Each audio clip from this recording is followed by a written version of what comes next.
It's not high noon for the EU debate, but it's getting closer. On each side of the divide are two brothers, each with their own business in Nottingham on either side of the ring road. One says business would be better off in the EU.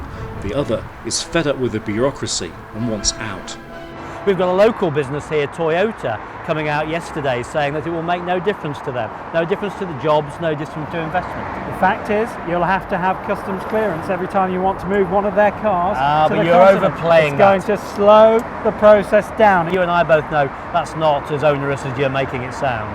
The enterprise partnership responsible for promoting jobs and growth in Derbyshire and Nottinghamshire says the European Union does have too much red tape, but there has been investment here. There is a challenge about red tape and a very heavy administrative burden, but there have been important investments using European money to help the growth of Nottingham. So one of the examples is over in Sneinton. There's some money for their town centre improvements. About £800,000 worth of funding from the EU came there. Over here we can see the BioCity project, which is an important project for Nottingham.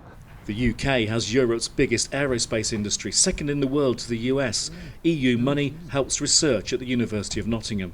We are one of the biggest academic players in Europe, and this affords the opportunity for us to work with industry giants such as Liebherr Aerospace in Germany, Airbus or Dassault Aviation in France, for example. It's the loss of influence and that leading role in research they fear if we leave the EU. It will also isolate us in terms of the research network and indeed on the long run that would affect our ability to innovate for the industry. Back on the bridge which divides opinion, one view is too much is put into the EU with too little back for Britain, whatever the investment here. I'm for leaving, really. The cost is too expensive. The European Union machine is broken. I don't buy the fears that Ian strikes into people on trade. Trade will continue. Europe is 45% of our export business. I'm in the European freight business, and I know the damage that will happen to our exports if we leave the European Union. Ian, you don't really believe in the EU. That's something I know historically. on. You don't believe that it will survive in any event.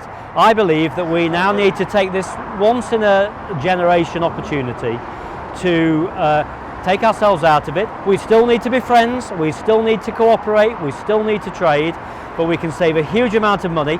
£350 million a week we're spending, over £1 billion going from the East Midlands annually. Sibling rivalry then, but still friends, whatever happens after the vote. That could be a bigger challenge for politicians in the same parties who disagree.